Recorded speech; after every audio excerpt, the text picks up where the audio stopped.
Bonjour. Alors aujourd'hui, on va aborder le sujet du marketing Internet. Alors, comment peut-on l'aborder? Marketing Internet, on peut dire que c'est rejoindre le client, l'informer, lui vendre un produit ou un service et procéder au service après-vente au moyen d'équipements électroniques, bien sûr, et ce, sans contact avec la personne elle-même. Alors, comment peut-on le résumer? Je vous ai marqué ici sur ce tableau ce moyen mémotechnique, de vous en souvenir, donc qui est l'IPVR, informer, promouvoir, vendre et recueillir. Qu'est-ce qui différencie le marketing traditionnel du marketing numérique? Le marketing traditionnel, c'est plutôt l'informatisation des valeurs. On considère, on le prend dans le sens du marketing de masse. Alors que le marketing numérique, lui, c'est du cas par cas. C'est un groupe de consommateurs qui est informé. C'est du marketing one-to-one. Comment peut-on approcher le marketing numérique? Alors, l'expertise informatique et l'information sur le client seront les pierres angulaires pour rejoindre chaque client, selon ses préférences et ses valeurs. Le capitalisme fluide, où acheteurs et vendeurs ont une connaissance quasi parfaite de l'offre et de la demande pour un produit donné. J'ai là un référencement, donc selon Don Tapscott, auteur de The Digital Economy and Growing Up Digital.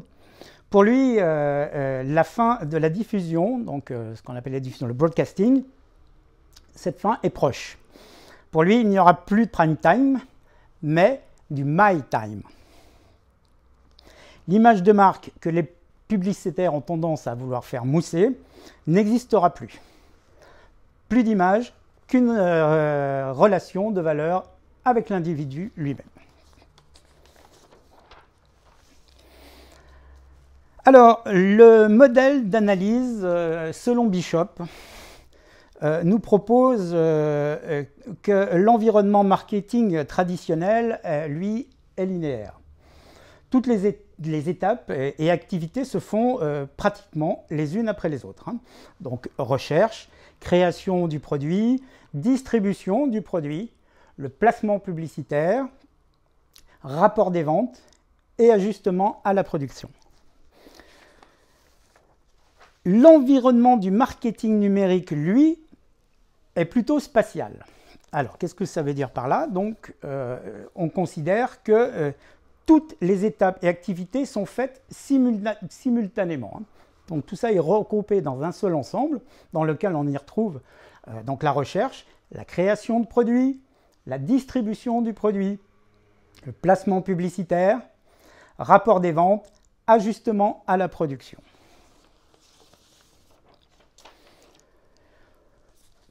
L'offre promotionnelle traditionnelle, souvent, est une intrusion. Qu'est-ce qu'on entend par là? Bon, on le sait, se manifeste souvent par des annonces dans les journaux, des panneaux publicitaires, tandis que l'offre promotionnelle web, lui, est généralement beaucoup plus désirée, ou tout au moins plus acceptée. L'offre promotionnelle traditionnelle fait appel davantage à l'émotion, tandis que l'offre promotionnelle numérique fait appel davantage à la raison. La vente sous pression est moins efficace dans l'environnement du marketing numérique, car la relation vendeur-consommateur est basée davantage sur l'échange et à la collaboration. Autre différence, mieux connaître les consommateurs, c'est-à-dire en connaître leur goût personnel, les habitudes d'achat, et les consommateurs peuvent être impliqués dans la création du dit produit. Alors, qu'est-ce qu'on peut trouver comme conséquence à cette analyse de Bishop? Premièrement, le consommateur en tant qu'individu est la base de ce modèle. L'utilisation du web permet d'obtenir des informations précieuses sur le consommateur actuel et potentiel. Par la suite, L'entreprise développe des produits et des services à la hauteur des besoins et établit une base pour un dialogue permanent. Un deuxième point, une deuxième conséquence, le modèle traditionnel de compétition entre les entreprises est basé sur l'exploitation d'un marché qui lui est agrégé, regroupant des consommateurs indifférenciés. Troisième conséquence, un échantillon du consommateur est analysé et des produits sont créés en conséquence. Il y a peu de place pour le sur-mesure.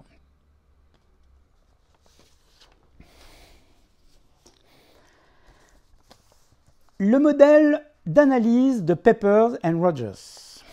Alors, qu'est-ce que ce modèle d'analyse nous propose?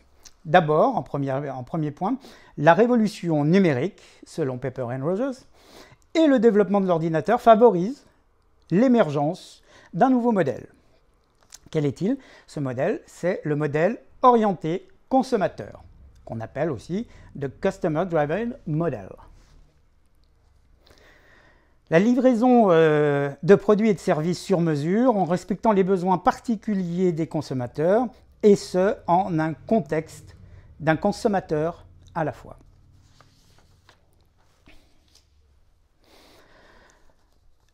Le modèle orienté consommateur est un modèle marketing. Modèle marketing que l'on appelle du one-to-one marketing. Il est rendu possible parce que la technologie de l'informatique et de l'information nous le permet. Il nous permet donc de suivre à la trace les interactions avec les consommateurs, ça c'est l'information management, d'interagir avec les consommateurs, ça c'est l'interactive communication, et en troisième point, il permet d'offrir le sur-mesure de masse, c'est ce qu'on appelle le customized production. Alors, sur ce modèle d'analyse de Pepper & Rogers, quelles en sont les conséquences? Premièrement, les bases de données contenant de l'information sur les consommateurs sont considérées comme l'actif le plus important dans l'entreprise. De plus, cette base doit fournir des renseignements quant au concept de valeur perçue et de valeur pour l'entreprise. Une deuxième conséquence à cela, c'est que l'entreprise doit être capable d'adapter sa production en fonction des attentes et des besoins de chaque consommateur. En troisième point, les activités de communication marketing doivent être intégrées et les interactions avec les consommateurs doivent être combinées dans un esprit de cohérence et de continuité. C'est un dialogue constant, voilà. En quatrième conséquence, on peut dire que l'entreprise doit modifier son canal de distribution et de vente afin qu'elle tienne compte des nouvelles stratégies de satisfaction des besoins particuliers des consommateurs.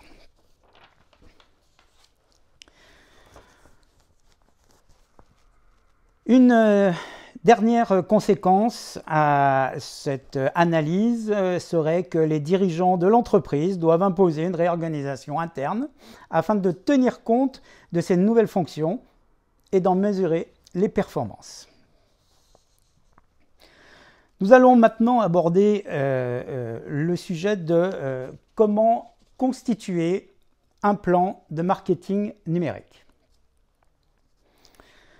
Alors évidemment, se lancer dans un plan de marketing numérique sans plan d'attaque est fort risqué. Ça, c'est de la même manière que de bâtir un plan de communication traditionnel. Le volet traditionnel ou le volet numérique nécessite un plan de marketing. Pour créer des conditions de succès, le plan devra tenir compte des réalités du mouvement et du mouvement d'affaires, et du nouveau modèle du contexte marketing. Alors, on trouve sur le web et dans de nombreux ouvrages spécialisés plusieurs modèles du plan marketing et de communication. Le plus important est d'inscrire le plan marketing numérique dans la planification stratégique de communication traditionnelle de l'entreprise. Alors voilà, je vais vous donner les principaux éléments qu'un plan devrait contenir en fonction des notions précédentes. Alors, premièrement, analyse des statistiques Internet en fonction du marché visé. Alors, qu'est-ce que cela inclut? Donc, on va inclure les statistiques démontrant l'utilisation de l'Internet en général, dans le marché visé et pour le produit en question. Donc une comparaison avec d'autres marchés géographiques peut être fort utile. L'analyse de la concurrence web pour le marché visé. Qu'est-ce qui est inclus là-dedans? Le nombre de concurrents, ça c'est logique. L'analyse de leur stratégie et de leur offre, ce qui inclut le site, les produits, force et faiblesse, et enfin la part de marché estimée. Un troisième point à inclure, c'est l'identification d'une occasion d'affaires. Alors, qu'est-ce que l'on met dans ce chapitre? C'est identifier précisément l'occasion d'affaires. Exemple, on veut vendre un cigare cubain, par exemple. Eh bien, on doit en démontrer en quoi exactement elle répond à un besoin exprimé par le public ciblé, visé. Ceci correspond au concept de valeur ajoutée. On peut appuyer cette recherche primaire ou secondaire. Un quatrième élément dans ce plan de marketing, c'est la planification stratégique. Alors, on va y inclure les produits, bien sûr, le modèle de distribution, tenant compte de la réalité Internet, la stratégie de service à la clientèle, donc moyens d'interactivité envisagés, et enfin les étapes d'implantation.